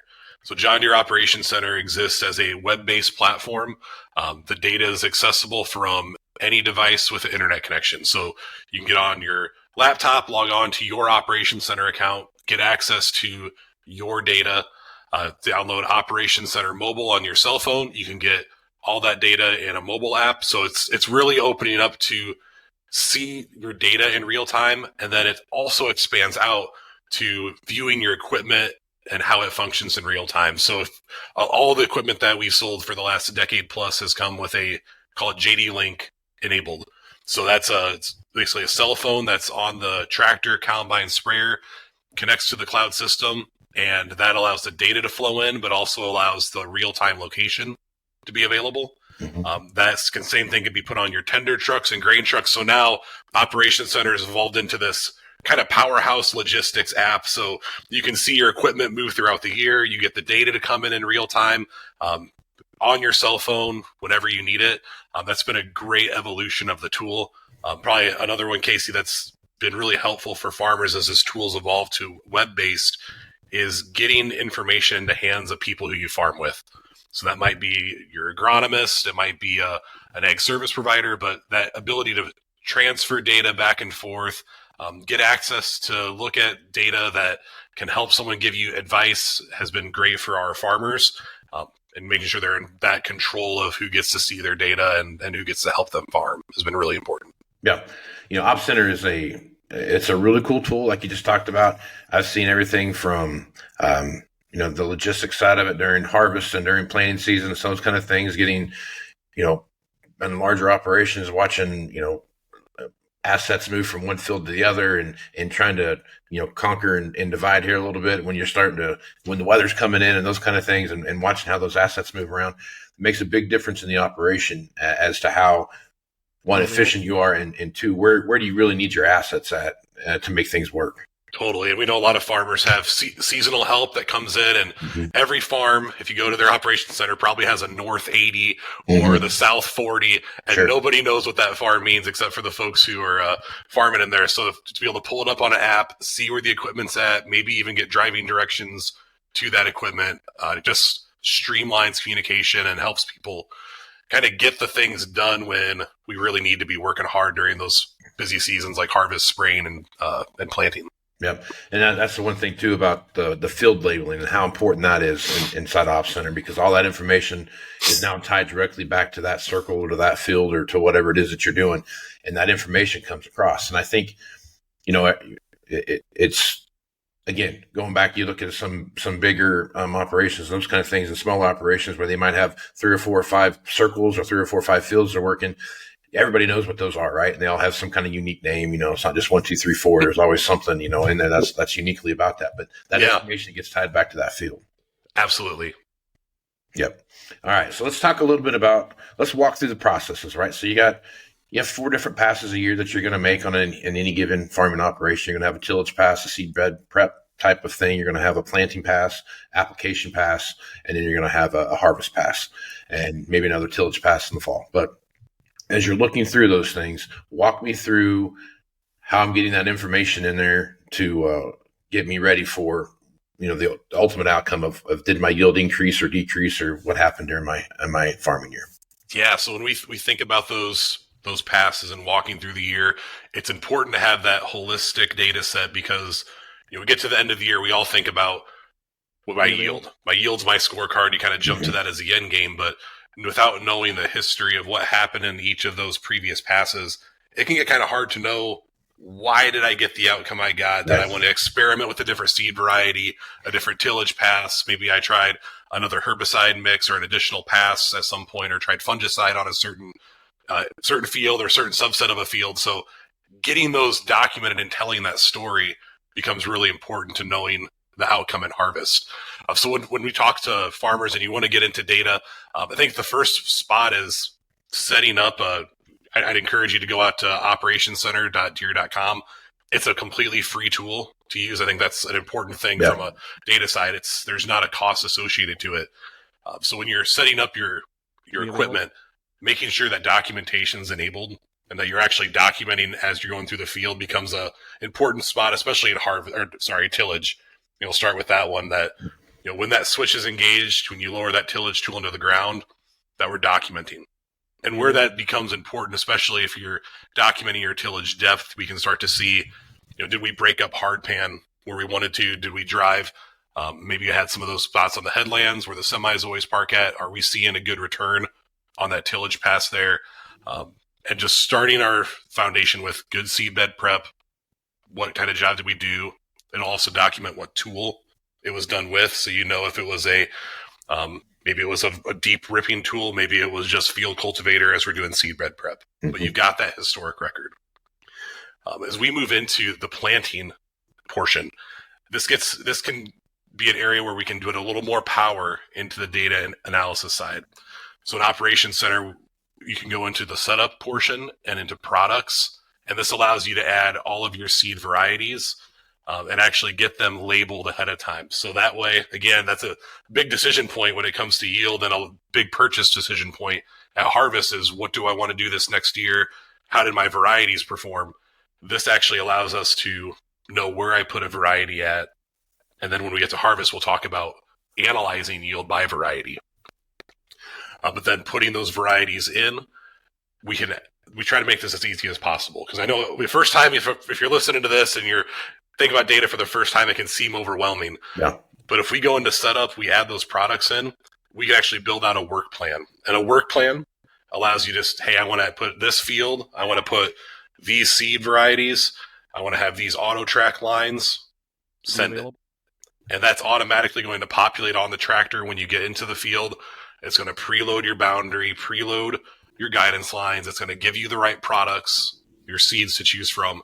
So now I can just go and I just plant. And I'm not worried about at the end of the field trying to finger in each of the individual products. Mm-hmm. I did that stuff in February or in December. I just don't have to worry about that in April and May. Yep. Go ahead. Yeah, so that's laying us a great foundation. We go execute the planting job. We know where we've got our seeds at. We can have the prescription sent there from our agronomists if we're farming with prescriptions. If we're changing our seed varieties, all of that stuff can be done through Operations Center and through those folks that you farm with as well. Yep. We get into application, kind of the same thing as well. We're adding our products in, we're adding our tank mixes in. It's a great chance also if you work with an ag service provider to get that data brought in. That's one of those sharing elements where, hey, you can get that same data if they're, it's applied with a John Deere sprayer. They likely have it documented. It's going to pull seamlessly in. It's probably a good spot, Casey, that even if it's not John Deere equipment, Operations Center can work with your non-John Deere displays. Most of the major manufacturers, it's listed in Operations Center in our help files, what's all accepted, but almost every major manufacturer is compatible. So it's important to get that good view no matter what you farm with. Yep. And I think the cool thing too about Op Center is that our Operations Center is that it gives everything from the perspective of what you did along the way, right? How much horsepower you used, how much gallons of fuel you used during those operational periods. If you're using a sprayer and you have a weather station on there, it tells you what the weather, what the situation was at the time. So you can go back and document, did it work good? Did it not work good? Did I spray when it was too windy? Did I push the envelope a little too much, or did I what was too humid? What was the situation that was out there doing those things? And I think as you look at that, again, it comes back to what we're getting ready to go into next is the harvest side of that, is that all that data now sets the stage for, did I win or did I lose? Right. And, totally. And that's really what it comes into. And we know we like to get that planting window to that side in maybe a 5 to 10 day spot, but Mother Nature doesn't always cooperate. And you might have some that you planted in the middle of April and the wrong weather hits. Some of those fields might get planted in the 1st of May. Mm-hmm. And just having that scorecard to go back, this not just in this harvest, but year over year, and know, what did I do in that year? What was that outcome? Same thing for spraying happens all the time, that I got my herbicide down really good right when I wanted to. It rained for a few days. I couldn't get out to the field. I sprayed this one a bit later. Did I notice a weed problem? Can I go back and look at my spray records? All of those things, just to have super robust data for year over year, is really, really important. Yep. And I think too, when you're looking at the amount of information that you can share, right? And you can share that with whoever you want to share it with, right? I can pick a litany of people and just get that stuff to go to them. But the thing about that is I don't have to wait till like the old jump drive days. I don't have to wait till the end of the season and then give somebody a bunch of jump drives and make them, figure out what's going on. They're getting that stuff real time, and they can see, you can look at the actual monitor while you're in the cab of, somebody else can view what's going on in that monitor and help you make the adjustments that you need to make to push those things through. So the capabilities of the system is, to be available. It's all, it's just all encompassing, right? I don't know how else to put it. It's, it's just one of those things where you can see everything that's going on and make every decision in real time and not have to wait. Okay, we did all this stuff. Now let's see what happened. And now we take back and go and try to, corrugate this data somehow and make it all work. And then you can actually see it going live. And I think that's the cool part about Operations Center. Yeah, and I just think through something I ran into recently in planting, Casey, just to that point of, there was an issue with the planter. Some of the row units were just a little bit off, and we actually caught that in real time with someone else who wasn't necessarily the person who's operating all the time in the tractor, didn't see it, was caught on Operations Center Mobile because we could see what was going on with that machine in real time. We're able to get out, make the adjustments. There's a few bearings need to replace, and we're back planting. And we're performing the way we should. So instead of, that case, there was about an hour where we maybe weren't planting perfect, where before it might be a day, 2 days, a week, where things aren't quite right. And that starts to add up as you get throughout that planting season and the impacts to our yield. Yep. All right, let's talk a little about harvest data and the stuff that comes from there. So I remember, going back 20 years when you're just, the different colored charts that come out from yield data and those kind of things. And that was pretty much it, what you had. Now you have multiple layers of data that you can stack onto that harvest data, starting all the way, like you got about all the passes that you did, all the AB lines that you put in there, all the situations you went through, your watering prescriptions, all, fertilization prescriptions, all those different things that are in there. You see all that data now. So now you're coming back into looking at yield data, and it over the years, it's the hot spots that you would see in those maps are starting to kind of level themselves out a little bit, where there's still hot spots and those kind of things, but it's not, a giant batch of red next to a giant batch of green over here, right? So they've kind of leveled themselves out to you're seeing a lot more yellow across those maps. Operations Center gives you that visibility. So talk a little bit about that kind of stuff. Yeah, I think one of the tools we've come out with in the last year or two has been Work Analyzer. Mm-hmm. And if you go into Operations Center, go into Analyze and go to Work Analyzer, this takes you out of the field view and kind of puts you at the top level view to look across your entire farm and break it down by your fields. You can break it down by varieties and break down by equipment. Those are kind of the three big categories we can start slicing the data through. So if I wanted to look at my 2024 harvest, I want to look at how my corn did, I can put those filters on, and it's going to give me a list of all the fields that I had corn in. And right away, I can look at my moisture, my dry yield. I get some of these very high-level numbers come through. So if I just want to start going field by field, I might want to pick on either my highest yield field to see, like, what did I do in this field that I just crushed it? Mm-hmm. Or I want to pick on my bottom field and say, like, why is this one not pulling the weight? It gives you just a great starting point to look at. Because if you click into those and go a layer deeper, it will show you, well, hey, on the North 80, your best field, you actually planted these varieties. Okay, well, I can do that same thing, Casey, in Work Analyzer, go click on varieties and be like, I want to see all the fields that had these top performing varieties. And is this a field thing or is it a variety thing? And I can see, as a farmer now, we're trying to get away from the analysis paralysis of all this data and, hey, here's a few good spots to start looking at. And then we can take you from there into field by field. So now you can start getting into those, call those field maps, and click back through like, okay, did I do something different in? If it's not a variety thing, is it a calendar thing? If it's not a calendar thing, did I do something different in that field from a herbicide pass or from a fungicide pass? Like, what did I do different there? But we want to give those first few hitters of total field performance, variety performance, and then you can drill down and actually look at those subsequent passes that happen, or not subsequent, those previous passes that happen in the field. Yep. And it goes back to, again, you talk about like soil analysis and those kind of things, like what kind of soil you planting into. Again, you can log all that stuff inside Operations Center, and it just gives you that baseline of this. I planted this into this kind of soil, and I got this, and this was what I did, and I did something different over here. And like you said, you can go back and compare that data to where you can see all the finer points of what you did or didn't do right. Yeah, and if you're looking at, say it's this last harvest be 2024, maybe if I'm on an every other year rotation, I want to go look at 2022. Like, was it the same layout the last time this field was in corn, or was it different? Or if I'm on a corn rotation year before, what happened? You can really start to look at it. Do I have some things where I just have, and this always happens, some of the fields are just better. They just perform better, but we can start to filter that noise out and use the real data to ultimately drive your decisions on what you do the next year and maybe what practices you'd consider adopting or which ones maybe aren't pulling their weight. Yep. So one other cool thing about Operations Center is that the machine analyzer that comes in there. Yeah. So not only do you get to take your field data that you have, everything, you also get to take your machine data and put in there. So you look at how many hours you're at idle, how many hours you're at work, what percentage of horsepower are you using. You start looking at your sprayers, how much road time did you have on that sprayer versus spray time versus hour time, engine hour time. You start taking all these different things into consideration. It starts laying the groundwork for, do I have enough horsepower? Do I have too much horsepower? Yeah.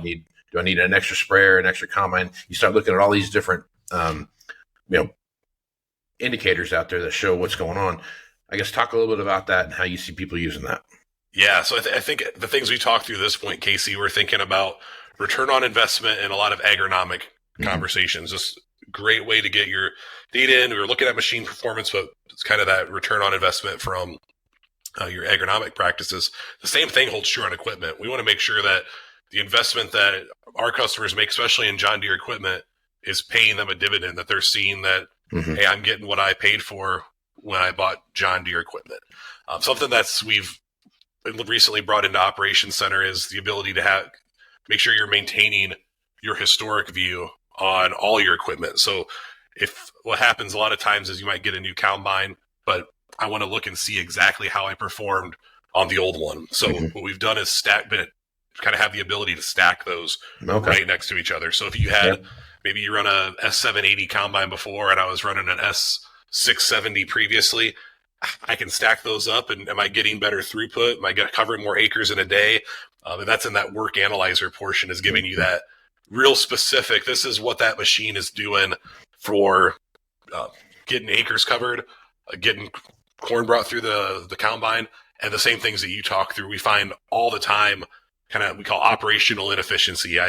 My combine's sitting grain tank full, not unloading, not harvesting. Right. And when we're breaking it down to that level, and that's kind of the worst case scenario for a combine is, I got a full grain tank, I'm not harvesting, I'm not unloading, I'm waiting on a truck. That's the code for that one. Yep. But just even opening that door up of, if you had another truck, you could keep this combine moving a bit more. There's a big flashlight to shine on the harvest job for a farmer, and it comes down to, we're analyzing what's happening on the equipment and trying to surface those insights for farmers every day. Yeah, for sure. And I think that's from the dealership perspective, I used to spend time with my customers and going through that and let's take a look at what you did. And then, you talk about specific specs, like how many hours did you use Combine Advisor, for example, right, on your combine? How many hours did you use See and Spray? How many hours did you go through all those different specs. It lets you know, you paid all this money for this. Let's make sure you're using it. And are you utilizing it? And did it make a difference in your operation? Totally. Even basic things like if I'm using AutoTrack, do I have it engaged? Am I using it? It lets you look, especially if you have, multiple folks who are operating equipment throughout the year. If you're not always the one who has that's in the seat, being able to see what other people have been doing in your equipment and making sure that that's driving the return and the job quality you want is very, very important. Yeah. I've seen a lot of times where I use an example where, you see a tractor and it had 1,000 hours on it, for example. And this particular example I'm thinking of in my head right now, there was 1,000 hours on it and 400 of them were at work. The other 600 hours are at idle.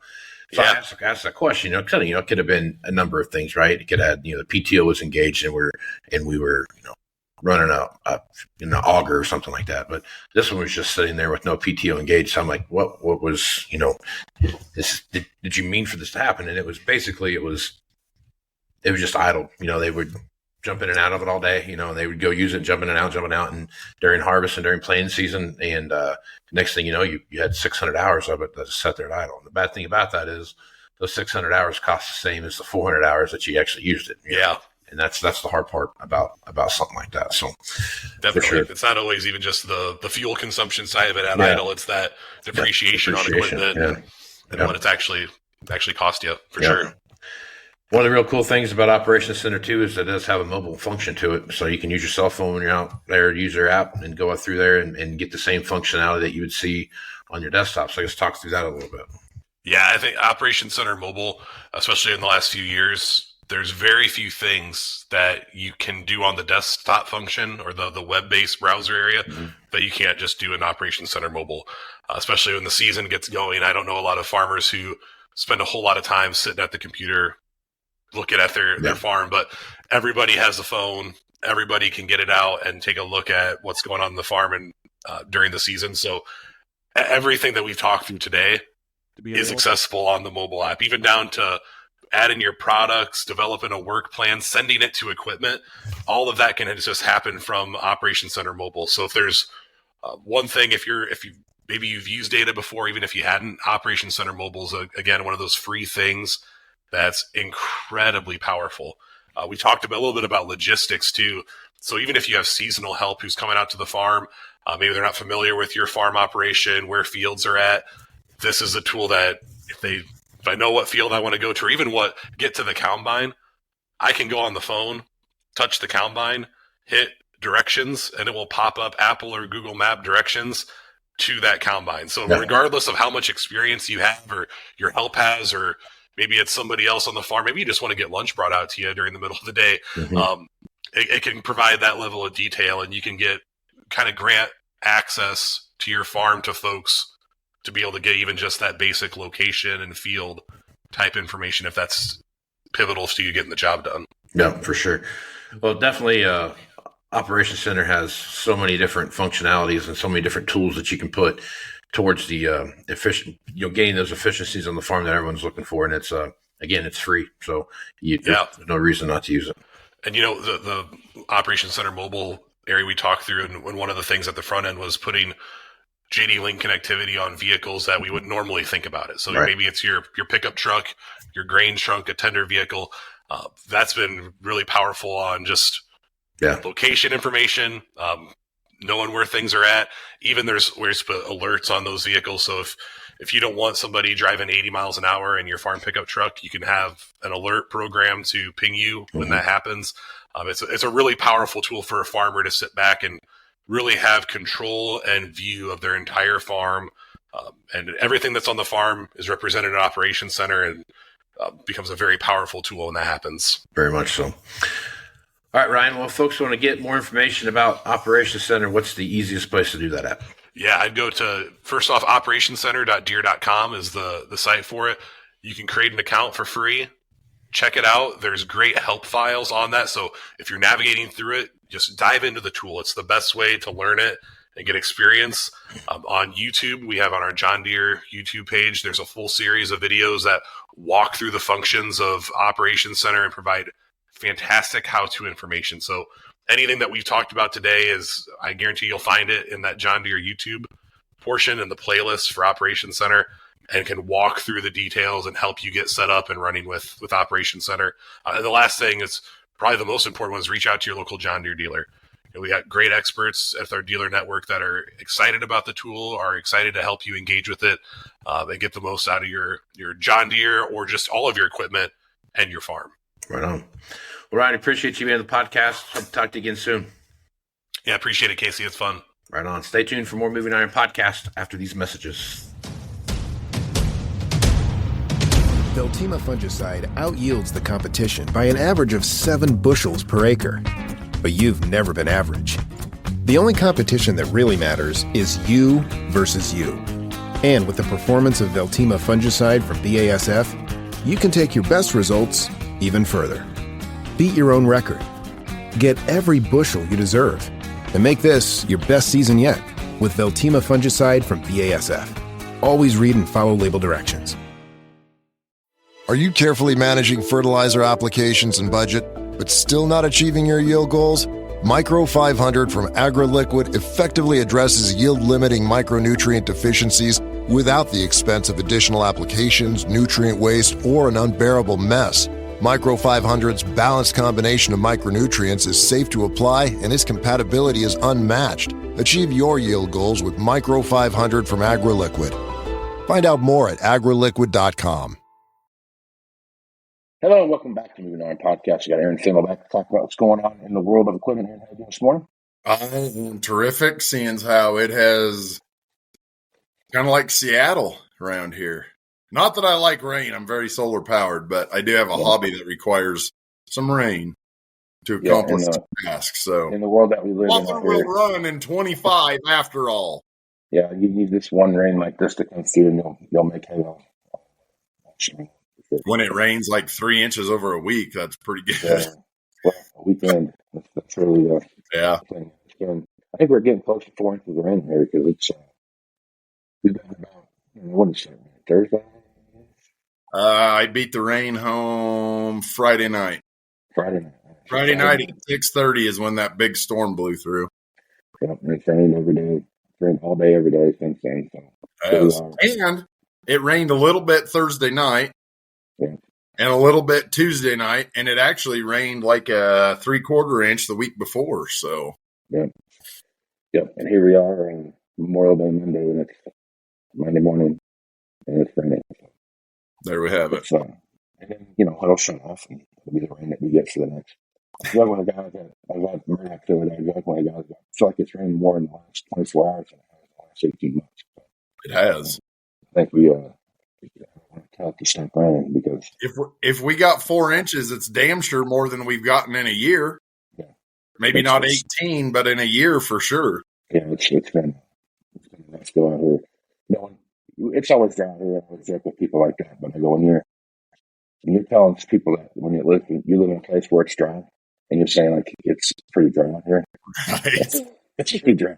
So it's been a blessing here to get this kind of rain to come through, especially with where the majority of the crops we planted, and some of it's starting to emerge already. So you got this nice easy rain. It's good. And it keeps some of the dirt where it belongs, for a while here because. My God, February till it started raining, every day was 40 mile an hour. Every day was a brown sky. Yeah. Working our way through that. Feels good to see some puddles in the street out there. It really does. All right, man. Let's talk a little bit about. I think one thing we need to talk a little bit about here is just some header technology. And where we've seen things start to progress and move. So if you look at where, go back in time, 15 years, and the flex head's kind of always been around there. It's you've seen a lot of flex heads come and go, but technology has been with the flex head that has kind of gone away. I've gone through its progression to where we're at today is really been very cool to watch how that technology works.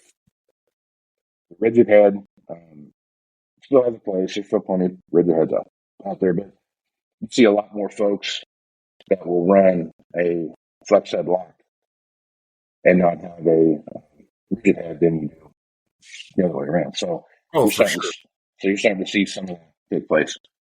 The thing about headers too is that you're looking at flex head technology get into corn heads. You're seeing a lot of different things take place with the corn head, where you're starting to see some different stuff out there to where that technology is there. But I think it's worth some time talking about what the market looks like for those pieces of equipment and how that is, how those things are kind of setting up what the future might look like. So, right. Let's just talk a little bit about so you got the Auger flex head, and you have the Draper flex head, and then you've got hinge flex heads, you've got multi-point flex head. All these different pieces of technology that come into play. when you're looking at these, Aaron, do you see one of the different types of flex heads? Do you see one that's a better option than the other? Because they're all priced different. I mean, Right. the base level all the way up to the most expensive stuff out there. But I guess what I'm asking you is, do you see one machine out there, one head out there that, the juice is worth the squeeze more than the other one? I would say, as far as talking drapers, probably the hottest head in draper land right now, or platforms in general, would be the hinge draper. Now, the beauty of that is it's only, there's only so many. They've only made it, for so many years. You go back to flex drapers, now we're on the green side. We're all the way back to 600 series, 630 FD, 635 FD. The new series of heads, not the sevens really had no impact other than just your, stair stepping down as far as affecting the sixes at the bottom. But with the RDHD series, that has really shoved them 600s way down low. Yeah. To your point, even an entry-level guy now gets to choose, do I get a flex draper or a rigid draper? Because we got a lot more wheat and milo than we do beans, but I really need the flex for beans. He now has that opportunity because the 600 flex drapers have got shoved way down in the market. Okay. The other thing, the pockets of the world for the story I just shared, a rigid draper, a flex draper, outside of the high plains, off into the Pacific Northwest, and a little bit in the far Southwest where they do some real heavy wheat, irrigated wheat down in there. The rigid draper really doesn't exist anywhere else. Right. To the point where certain, companies make limited runs a year for the last handful of years just because, why are guys still buying this? It's almost like they're the ones saying that, like, we have this. Well, this is twice of what this is, and I don't need all that stuff wearing out. The biggest thing that I remember seeing, say, in the last 15 years from flex drapers showing up on the green side, and I'll even go 10 years older, the oldest of the McDon, gosh dang, what was that? Like I can almost remember the number, but it said Harvest Header on the side. It was the last ones that had the black metal side shield, but they're 962 Harvest 962. Yeah. Those things are 20 years old. That was the first flex draper. And then somebody came out and said hinges don't flex, and then you got that kind of business, and maybe they handed out yardsticks. I don't know. But you saw those come on hot and heavy. But you saw them everywhere, hot and heavy, but not necessarily adapted right away. One guy gets them, 5 guys get them, 10 guys, then they start blowing up, right? But you go back to the deer, we are a dealership that does a lot just because of where we're at. We're kind of in the middle of the harvest run. We do a lot of custom harvester business. And that was always my first thing. Those were the guys who would not buy the flex draper, or they bought 2 heads. Even on the used side, obviously a new guy, the programs and whatnot make that a whole different ball game. But for the harvester that buys Big Hammer's used stuff, even that guy, he was the one that surprised me first, because I'm like, why don't you get a flex draper? You cut all these beans once you're done with wheat. Like, that's how you spend October, November, and December is chasing all these beans. He goes, because then I'm going to wear one head out 3 times faster than wearing 2 heads out. And I'm like, okay, makes sense. Like I get it. He goes, plus, I don't want that fancy one banging up and down the highway all summer long. Okay. Well, that was a very popular opinion for about 5 years. Now it's almost all flex draper. Yeah. Other than you do have some guys, maybe a more budget crew that is running, they might still be running straight honeybees, straight McDonald's. They got an off, not red, not green combine, something a little different. But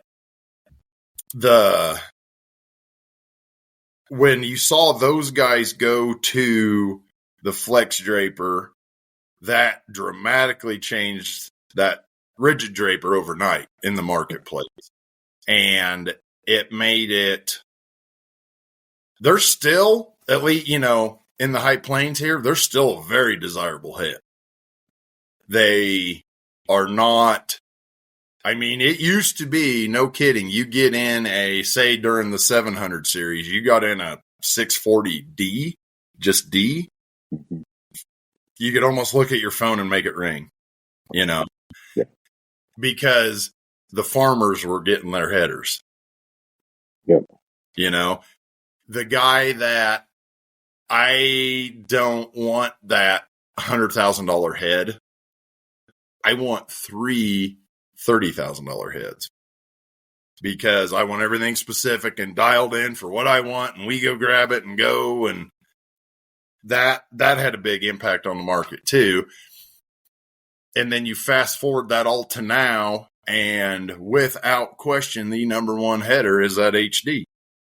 Mm-hmm. You have the other impact to that is the combines that HD was built for. Right. Those didn't exist 10 years ago. Right. They barely existed 5 years ago, regardless of brand. Right. So now you got 8800s and X9s and AF11s and what's that other thing? CR11? Yeah. Okay. So now you got machines that you got to feed. Right. And what the problem I see starting someday is more of those High Plains specific problems that we love out here. Mm-hmm. Why would you buy a 40 that hinges? We don't even have to take that off to move fields. And then the guy from Central Ohio calls, do you have any hinge 25 footers? What? Yeah. You know? That's dynamics and acreage. Right. Yeah. And now they make the same header. It's almost like we're back to the FD versus the D, only it's RD versus HD.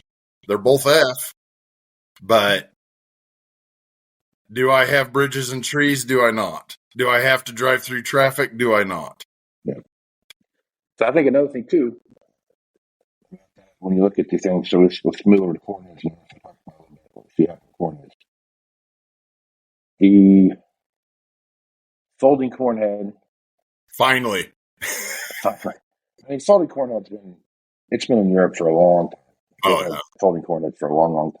I can remember being at Husker Harvest Days in 1988, 89, and Geringhoff had a chopping, folding 12-row corn head there. So they've been around for a long time. I don't really ever remember seeing one until probably in commercial use anyway, right? Until probably 7 years ago, 8 years, 6 years ago, somewhere in there. Was when I really saw late teens. Yeah. Really saw them come in the marketplace. And I always preface everything to the cell phone. So the cell phone to me was, when I first got my first cell phone, this is the dumbest thing on the planet. For about 10,000 years, no one had a cell phone, and the world, seemed to go just fine. If you broke down someplace, you went to the farmer's house and asked to use your phone, and you called somebody and they came and helped you, right? And that was pretty much status quo. Now, if you leave without your cell phone, you're gonna, no matter how far away you are, you're gonna turn around and come back, get your cell phone, and go with you, right? So Same thing with the folding corner thing. When that first came out, I was like, yeah, I can see where that would be nice because it's going to save you a lot of time unhooking and hooking up, and if you have to, when you transport heads and those kind of things, it's in field. And but I always kept going back to like I've had it in Europe forever because in Europe reds are significantly more narrow than they are in the United States, and they do have some regulations about farm equipment and everything has to be within the frame of the machine when you're going down the road. Stuff like they do, well, it's really never going to catch on because, or really, you can have a 24 reel head and scoot 3/4 of it over into the ditch, and you're still not going to hit anything. Right. The car should go by, and it's going to be just fine. That being said, fast forward 5 or 6 years, and you're seeing a lot more folding corn heads for the very simple fact of going down the road. It's a safety thing for the guy for driving. Also, I don't have the most experienced combine driver on the planet, so if they can fold that thing up, and as long as they don't hit the duals on the bridge coming across the thing, they're not going to mess up the corn. Right. I think there's some of that kind of going into the play there. Now, that being said, switching fields. Yeah, a lot of time. A lot of time. And nobody thinks about that until you actually start using it. And you're like, oh, it's so simple. Right. I didn't realize how much time it took to unhook a corn head and put it on the trailer, drive the trailer down the road, feel it going in. I saved by doing it. So now, as you start watching that progression now, you're starting to see more and more folding corn heads. And I would rank a folding corn head in the exact same place I would rank power fold bins on the combine. Nobody really thought about how much unfolding and folding the bin extensions on the combine until you didn't have to do it anymore. You just hit the button and it came down. The amount of time and the efficiency that it saved. Now, the price of a folding corn head compared to that of a regular corn head is significantly different. Correct. But as you watch the progression of how things are working, you're seeing more and more folding corn heads come into existence. Right. Now, I still think the jury's out. Is the juice worth the squeeze on folding corn head? Are you really getting back the difference in, is the depreciation value of a folding corn head the same as a rigid corn head, right? And I think I don't want to say that it's not existent because there is a depreciation scale there, but it all comes back to the secondary market and the tertiary market where you're looking at. There's a new one. There's a 1-year-old one, or 2-year-old one, or 3-year-old one that's out there. How far is enough? Yeah, like what's enticing enough for that buyer, that used buyer, to come in and say, okay, cool, I'm willing to pay that for this, and this is where I can be at. And I think we're seeing a lot of that pressure across the board, whether we're talking common, second, whatever it is. Yeah, I was just going to say, that is the secret of the entire market right now, whether we're talking push mowers or Class 11 combines. Yeah, so when you're looking at the used marketplace, that's like, where does that next buyer come into play? And you got to figure where that's at. So I think, as I'm watching this, especially the corn head side, because you get a new corn head, man, you're $100,000 for a corn head. Oh, yeah. And that's, if it's a folding corn head, you might be $250. It's like $250,000 to buy a corn head. Yeah. So that's right. It goes on $1 million combine. That's true. But so I start looking at these comments and these heads, even trick stripper heads. I mean, they're $50,000 for one of these. So I start having a conversation of, okay, so where's that second buyer come into play? Where's that third buyer come into play? And I think we start looking at heads. To me, I'm looking at it from the perspective of, it's not I'm trading combine heads every year with my combines. It's like, I'm not trading my combines every year. I'm going to keep my combine heads and run them for 2 or 3 seasons. Right. And because you have to, you start looking at how the trade values look at and how you're looking at the depreciation, those kind of things. And I think some of that too is going to start bleeding over into the combine tractor world, where you got to extend out that process and what that looks like. Well, and from a dealer standpoint, as weird as this is to say, it's easier to get rid of his one combine than both heads that come with it. So I think the thing about a head that's different. To think that it's easier to sell that one 550 item than those two 125s. Yeah. So the thing about that, the head thing is, the next guy doesn't need heads. He just needs a combine. He needs a combine. And this head that he has works on the combine as well. Right. And that's the thing about the head issue, right? You know, we show as Judge Combine market inventory, the health of it. Okay, if I had 15 combines in inventory, I probably had between 30 and 35 heads in them. Right. Some kind of platform head, some kind of corn head, right? So you had those two things for every combine. Well, when I started getting out of whack, I wasn't so much, I mean, obviously combines are always probably were concerned about, but when you started looking at, oh man, my ratio is no longer 2-to-1 heads, right? Right. It's 3-to-1, or it's 2.5-to-1, or it's even if it got below 2-to-1, you said kind of like, I don't have enough heads for the combines I'm selling, because typically when someone came in to buy a combine, a lot of the time they would look at that combine and say, okay, cool, I'm gonna buy the combine and one of these, either corn head or a platform head of some sort, right? And I'm gonna trade in, you know, I said I got a good corn head, I'm good with that, so I'm gonna trade in the platform head, or I'm gonna trade in my corn head, or whatever it may be. Right?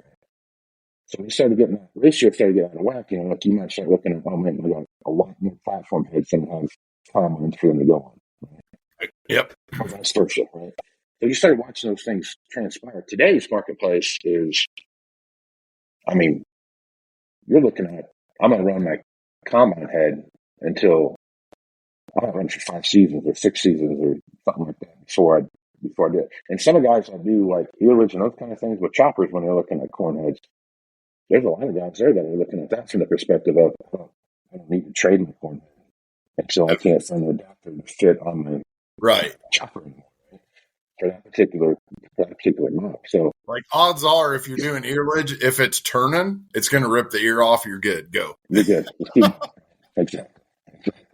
So your super plates can look however the hell they want. Just go. Right.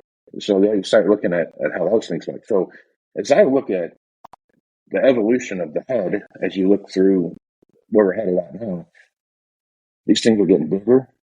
They're getting to be a lot more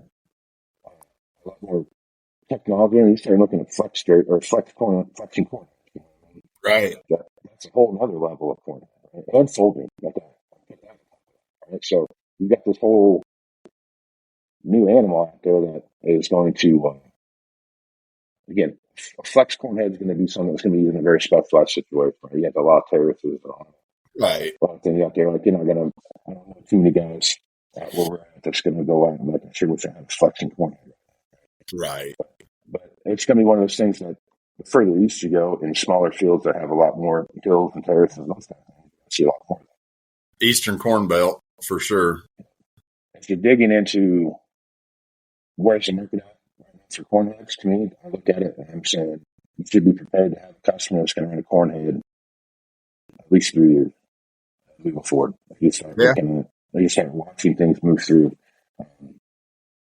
And that's a good break for those guys too. Sure. You know, 3 years, because odds are, if he's got a boatload of acres, he's got more than one machine too. Yep. You know, and one thing too about the corn heads and the moving and the wear part associated with those, you're coming up you've seen a lot of manufacturers come up with a more, they can handle a lot more abrasive conditions for longer based on the wear parts and how they build those wear parts. Right? So corn heads are almost like a planner as far as jobber slap-on pieces. Sure, yeah. Man, there's here's an attachment for a corn head. Here's an attachment for a corn head. Here's one. Yeah. And even from stock rolls and technology and stock rolls, right? I mean, the difference in stock rolls are, if you want a chopping like corn head, but not a straight up, Stockmaster style chopping corn head, right. There's stock rolls out there to do that for you. I mean, it's like you can start looking at these things as they roll through. It's almost like the market's setting up a corn head to be the duration of the trade cycle to be longer, it feels like sometimes. Yeah. Yeah. You know, on the dealer side of things too, it's almost flabbergasting that headers, for no more than they do, but they have the thing you don't realize, they live an awful, awful life. They really do. Yeah. Nothing lot rots faster than a head. Except a Draper head. Yeah. Right, yeah, especially a Draper. At his place, it's in the shed, it's under a tree, whatever. It's not sitting out for God and everybody to see it and bake the belt to death, you know. So you have some of that. It's on a cornhead, you could go pick 8,000 acres and unhook it on the lot, and there's 3 gearboxes out for some reason. Like, how does that even happen? You know? Yeah. This guy he just won the national corn picking bee, and now we have the head and it's half. It doesn't work. Like, where did that happen? So that's a big impact too. Everything lot rots. I love talking about it, but even that combine that has so many switches and cameras and wires and all that stuff, regardless of color, that thing, for whatever reason, can sit out there all winter long and just take it. But the cornhead right next to it that has one wire on it, and it's to run the flashers, everything's mechanical. You go hook up and, the right side isn't working. Awesome.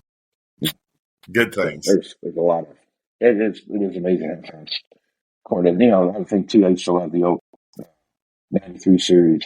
Cornheads. How you could always tell how long they sit outside because they would go from, John Deere green to mint green. Only a couple of years.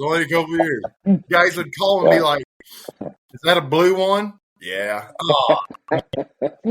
Yeah. That was always, you could always tell those machines. I used to love that. We'd get in an 893 or something and blast it out to everybody and be like, in big bold letters, "Not a blue one." Yeah. That was always fun to watch those things come in, and you're right, exactly right. People would make that distinction. Have you guys had that head a while? No? Sure is blue. Yeah, for sure. A lot of technology in cornheads, a lot of things to pay attention to, and I think that's why when you're looking at, if you have any piece of advice on this, if you're looking at your overall spectrum of how cornheads fit into your operation, just take a hard look at what your sample looks like on the trade side. Take a hard look at what reconditioning points I think play a bigger role in front-end equipment than I think anything else. If you look at platform heads, you're looking at corn heads.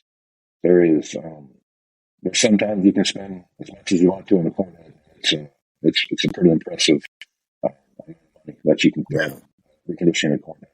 And Draper heads, again, the belt's probably the most expensive thing out there. The roll is very expensive.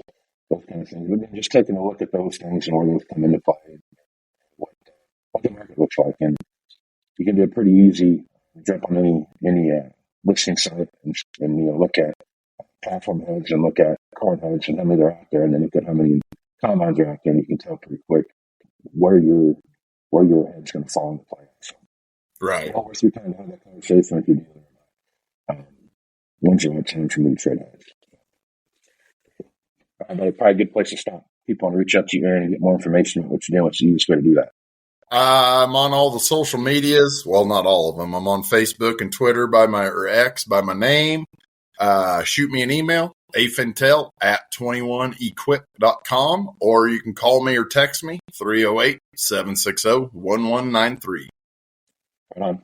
Casey Seymour, you can find me on Facebook, X, Instagram, at Moving On LLC, LinkedIn at Moving On Podcast. You can also go to TikTok at Moving On Podcast, and you can check this podcast out on Farm Journal's YouTube page, also and if you want to listen to the audio version. One special thanks to all the people who have been a part of this, for coming on, Greg Peterson for coming on, as well as Rich Austin for coming on. So with that, I'm Casey Seymour. Let's move some other folks. Out. Thanks for joining us. We'll see you again next week. And remember, Moving Iron is available on Farm Journal's YouTube channel and anywhere podcasts are found. So until next time, let's move some iron.